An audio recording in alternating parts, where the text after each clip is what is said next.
지금 뭐하고 있는 거야? 아, 보면 몰라요? 밥 먹는데요? 너 신장도 안 좋은 애가 이렇게 짜게 먹으면 되는데.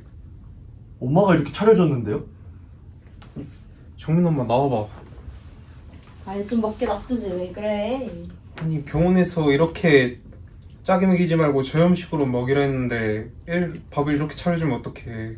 이 정도면 저염식이지. 그런가? 저염식의 기준이 뭔데 그래서? 그러게 저염식? 저염식? 안녕하세요. 전남대학교 본과 3학년 박정민. 주혜령. 양은혁입니다. 네, 방금 상황 어떻게 생각하시나요? 만성 콩팥질 환자인 아들이 염분이 많이 포함된 식사를 하고 있어서 아버님께서 걱정이 많으신 것 같아요. 저 정도의 식단으로 식사를 할 때 문제가 크게 있을까요? 제가 보기에는 굉장히 짜 보였는데요. 이제 염분이 높다 낮다를 판단할 수 있는 정확한 기준이 필요할 것 같아요. 맞습니다. 정확한 기준을 알아야 콩팥질환을 가진 환자들이 더 신경 써서 식단 조절을 할 수 있겠죠? 그러면 기준에 대해서 저희와 함께 알아보시죠.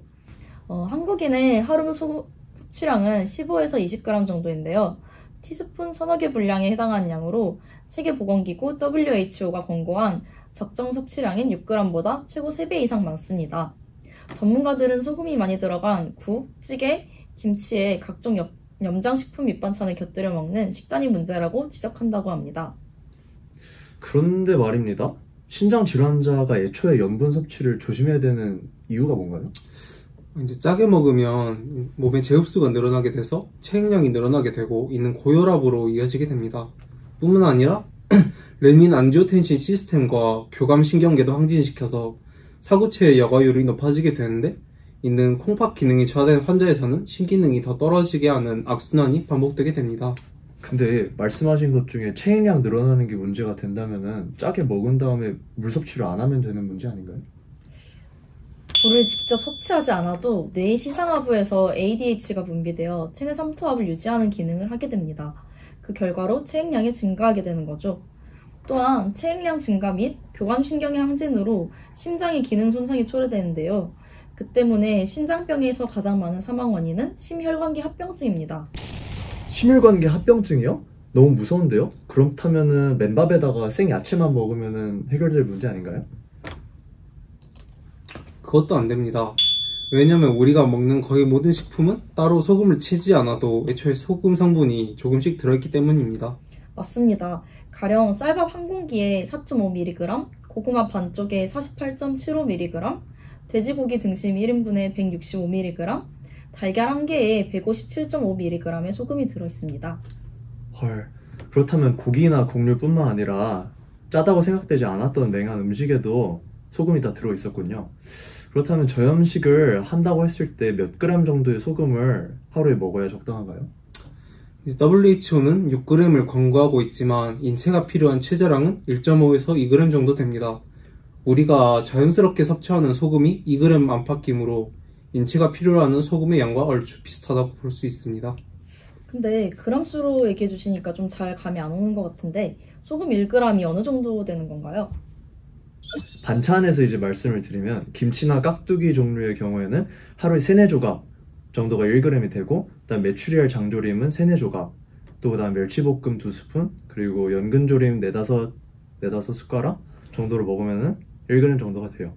또 비빔밥 한 그릇이 대략 1.3g, 국 중에서는 미역국 종류가 1.3g 정도, 그리고 찌개 종류 같은 경우에는 김치찌개와 된장찌개가 2g 정도 소금이 포함되어 있고, 그 다음에 짬뽕의 경우에는 4g, 그 다음에 육개장은 3g 이 정도가 됩니다. 이렇게 단편적인 메뉴만 들어서는 감이 잘 안 오실 것 같아서 하루 적정 소금량을 섭취하는 식단을 한번 말씀해 주시죠. 대충 짜보자면 아침은 보리밥, 미역국, 계란말이 정도로 먹으면 될 것 같고, 점심은 비빔밥 한 그릇, 저녁은 보리밥, 김구이, 고등어 한 토막 정도 먹으면 하루 권장량 채울 것 같습니다. 근데 방금 보니까 국이나 찌개류의 염분이 비교적 높은 것으로 보였는데요.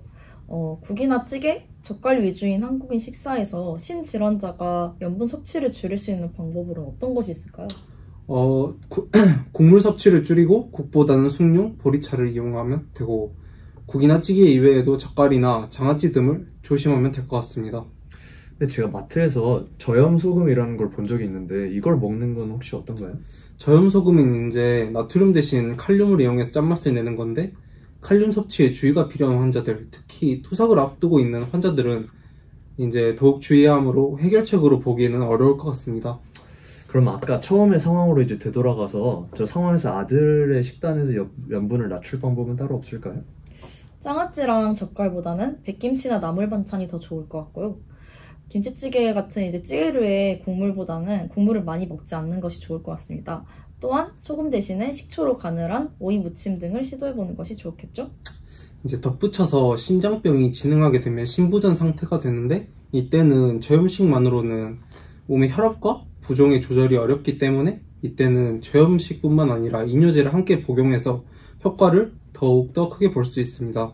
그러나 이 역시 저염식을 게을리하고 나트륨이 높은 음식들을 먹으면 아무 소용이 없다는 점 알아두시면 될 것 같습니다.